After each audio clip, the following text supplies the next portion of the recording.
Сәлем достар! Базарға немесе супермаркетке барғанда жеміс-жидектің сыртынан дәл осындай жапсырмаларды көрген шығарсыз. Сізбен бірге дұрыс қадам арнасы. Бүгін осындай жапсырмалардың сырын ашатын боламыз.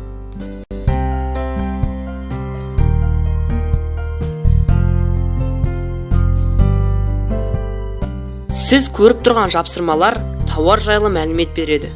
Бірінші, 3 немесе 4-тен басталатын 4 таңбалы сан. Егер осындай сан тауарда жапсырылған болса, онда бұл жемісті өсіру кезінде көп пестицид пен тыңайтқыштар қолданылды. Демек, шаруалар жемісті тез өсіру үшін агротехнологияны қолданған. Екінші, 8 санынан басталатын 5 таңбалы сан. Осындай жапсырмалармен тұратын жеміс-жидектер мен көкөністер ГМО арқылы өсірілген. Айтпақшы, ГМОның не екендігін кім біледі? Егер кім-де-кім білмесе, ГМО гендік модификацияланған организмдер, яғни биотехнологиялық әдістермен генетикалық құрамы өзгертілген организмдер.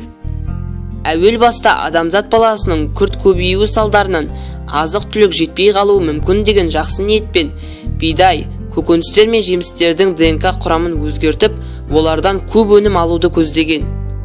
Ал қазіргі таңда оның құрамы зиян болуы мүмкін деген күдік бар. Үшінші, 9 санынан басталатын 5 таңбалы сан.